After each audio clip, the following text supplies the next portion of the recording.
We also didn't agree with the governor of Texas or Arizona busing people, tricking them to come to our city. And we didn't agree with that either. To me because the murder rate in Washington, D.C. is the 4th highest of any city in the country. Would you describe that as a safe city? I have heard every statistic and factoid, and they're all different.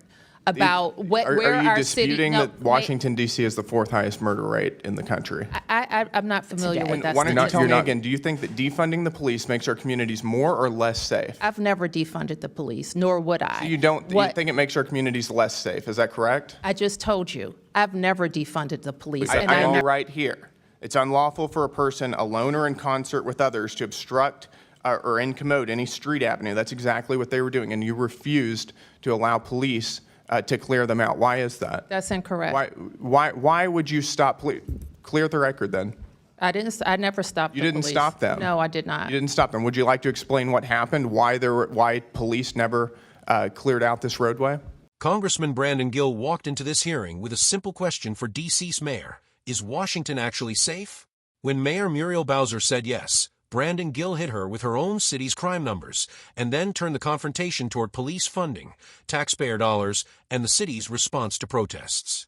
You've been mayor for about 10 years, right? Yes. Okay. And during that time, would you describe D.C. as a safe city? Yes. You would? Listen, Mr. Gill, and it was brought up earlier by the Congresswoman from the murder Detroit. rate in Washington, D.C. is the 4th highest of any city in the country. Would you describe that as a safe city? I have heard every statistic and factoid, and they're all different. About where our city... Are you disputing that Washington, D.C. is the 4th highest murder rate in the country? I'm not familiar with that statistic. You're not familiar with that statistic. What I know, Mr. Gill... This is your city. Mr. Gill, respectfully, this is your city. Respectfully, I know that we have driven our murder rate down. What was the homicide rate in 2014 before you were elected? I don't know. Do you know how much the homicide rate has changed during your tenure as mayor? I do. How much? It has gone up. It's gone up by about 70%. Down.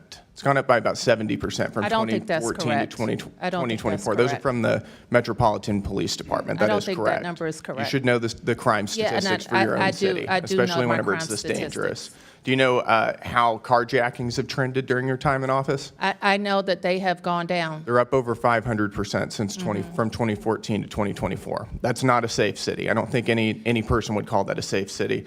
We'll move on. Do you agree that defunding the police makes our communities less safe, don't you? This is what I want to say. It's a straightforward question. You're not going to filibuster. Do you think that defunding the police makes our communities less safe? What I know is that people have moved here. People have sent their kids here. People have started businesses here. We have record. Does defunding the police make our communities more or less safe? Those are the indications. Does defunding the police make our communities more or less safe? Just before this testimony, the House had already advanced Gill's D.C. Juvenile Sentencing Reform Act, and the White House had formally backed the bill on September 16th. After this hearing, the fight over D.C.'s criminal justice policies continued in Congress, putting pressure on city officials to change how violent juvenile offenders are handled.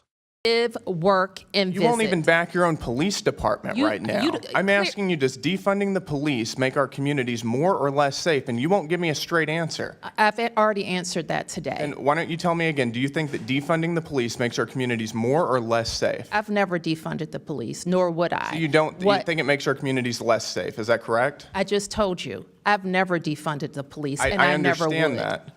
You know, you may not have defunded the police, and that's a good thing, but you did provide a $125,000 grant to an organization lobbying to defund the police. The debate over D.C. policing intensified as the Trump administration continued its federal law enforcement operation and National Guard presence in the Capitol. By late September, National Guard troops were still patrolling Washington, while Bowser and other D.C. officials continued pushing back against the federal intervention. Are you aware of that? What is that you just raised? It's an organization called HIPS that you provided just this year, fiscal year 2025, a $125,000 grant to. I think we funded them to do public health work. Quote, "It's time we shifted to a society free of police and systems of incarceration." We fund them for public health work. For public health? Yes. Does this make our communities more healthful? We fund them for public health. You think defunding our police and lobbying to defunding defund our police and undermine local I've law answered that enforcement question. makes our communities more safe I've answered or that helpful? question. Do you think that providing tax dollars to an organization who wants to defund our police is good for the residents of Washington, D.C.? We wouldn't fund them for that purpose. We would But you fund them. funded them, and you chose to give them money. You gave them hard-working tax dollars to an organization that wants to defund the police. We fund them for public health. Do you think that giving housing, free housing to illegal aliens is an appropriate use of tax dollars? We think if it keeps people off the streets, then we have to keep people off the streets. You agree with giving your residents tax dollars and using them to give subsidized housing for illegal aliens? But Mr. In the weeks that followed, Republicans continued using D.C.'s spending and public safety policies to argue that Congress needed greater control over the Capitol. Gill's juvenile sentencing legislation was among several D.C. bills receiving administration support, showing that the hearing was part of a broader push to reshape the district's criminal justice system. Gill, we also didn't agree with the governor of Texas or Arizona busing people, tricking them to come to our city. And it's we didn't agree with that surprising either. to me because you're also funding NGOs that support free housing for illegal aliens. And I hope you And would are lobbying agree for that You're other using tax governors dollars shouldn't to provide- send to people on provide buses NGOs that don't that are have any lobbying to housing give to our city. free housing for illegal aliens in your city. That makes your city less safe. I want to move on. In May of 2024, and this was referenced earlier, there were some major pro-Palestinian protests and sit-ins at George Washington University. This was during final exam season. They were terrorizing Jewish students. They were doing it for weeks. It was a major problem. The police were called in, and you stopped them from doing their job. Why is that? I didn't stop the police from doing anything. It is illegal for them to block a roadway. We've got the law right here. It's unlawful for a person, alone or in concert with others, to obstruct or incommode any street avenue. That's exactly what they were doing, and you refused to allow police to clear them out. Why is that? That's incorrect. Why would you stop police? Clear the record then. I never stopped the You didn't police. stop them. No, I did not. You didn't stop them. Would you like to explain what happened? Why police never cleared out this roadway? Police did clear roadways. They were there for weeks. Police cleared roadways. They were there for weeks, Actually, terrorizing Jewish they were students, and this was probably in your on city. private property, not on the roadway. No, they were on public roadways. No, they weren't. Terrorizing Jewish students, they and you weren't. allowed it to happen. Since the September 18th, 2025 House Oversight hearing, the debate over Washington, D.C.'s crime record has become even more complicated. The most recent Metropolitan Police Department data available as of August 11th, 2026 show 67 homicides in 2026, down 32% from 99 at the same point in 2025. Motor vehicle theft is down 53%, robbery is down 15%, and property crime overall is down 23%. At the same time, not every category is improving. Assaults with a dangerous weapon are up 40%, while total violent crime is 3% higher year-to-date. There has also been a major federal development since the hearing. The federal intervention in Washington that began during the 2025 crime emergency has continued far beyond the original period, with the National Guard deployment now extended into January 2029. The Associated Press reports that more than 4,600 National Guard troops and federal law enforcement officers have been involved since the August 2025 intervention, while officials point to falling crime as evidence of success. Critics, however, argue that crime was already declining before the federal intervention and that prolonged federal control raises serious questions about D.C.'s autonomy. Another major issue that emerged around the same period was the credibility of D.C. crime statistics. Federal prosecutors opened an investigation into allegations that police officials manipulated or downgraded crime classifications. Those allegations became politically significant because Bowser and other city officials were relying on declining official crime numbers to argue that public safety was improving. The allegations were disputed, but they added another layer to the argument over whether the city's reported statistics accurately represented what residents were experiencing. And there is an important piece of context that cannot be ignored. D.C. had already experienced a dramatic crime surge before the hearing. The city recorded 274 homicides in 2023, a roughly two-decade high. By 2024, However, violent crime had fallen substantially. The Justice Department reported at the beginning of 2025 that D.C. violent crime had reached a 30-year low compared with earlier years, with homicides down 32%, robberies down 39%, and armed carjackings down 53% from 2023 levels. That brings us directly to the confrontation between Representative Brandon Gill and Mayor Muriel Bowser. Gill's central argument was straightforward. After nearly a decade under Bowser, he wanted her to defend the city's public safety record. He challenged her over homicide rates, carjackings, police funding, organizations that have advocated reducing the role of police, housing assistance for undocumented immigrants, and the city's handling of demonstrations around George Washington University.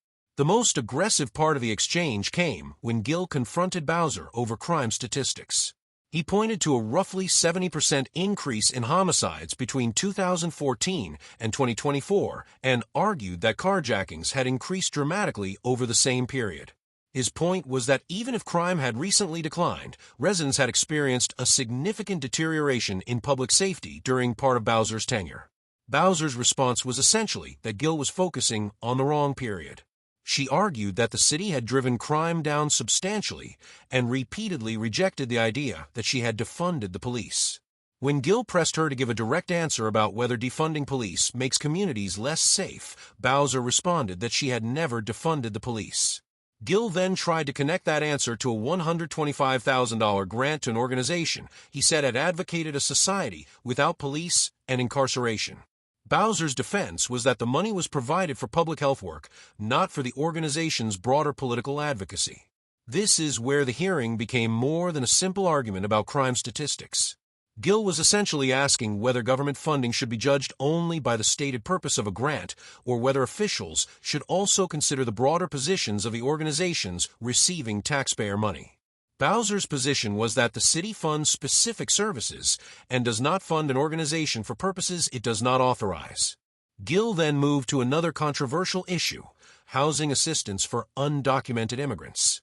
He argued that D.C. taxpayers should not be financing housing for people who are in the country illegally. Bowser defended the city's approach by saying that keeping people off the streets was a legitimate public safety and humanitarian concern. The two sides were therefore operating from fundamentally different definitions of the government's responsibility. Gill emphasized accountability, law enforcement, and taxpayer dollars. Bowser emphasized public services, crime reduction, and local authority. The exchange over the George Washington University protests showed another major divide. Gill accused Bowser of failing to allow police to properly respond to demonstrations that he said were threatening Jewish students and blocking public roads. Bowser rejected that characterization and said police did clear roadways and that Gill's description of what happened was incorrect. That disagreement matters because it reflects a broader question about how government should balance the right to protest with public safety and the protection of students and other members of the community. But the latest numbers make the overall picture more complicated than either side presented during the hearing. If you judge Bowser's administration by the 2023 crime peak, the improvement is significant. Homicides, carjackings, and several other major crime categories have fallen dramatically. Current MPD data show homicide continuing to decline in 2026.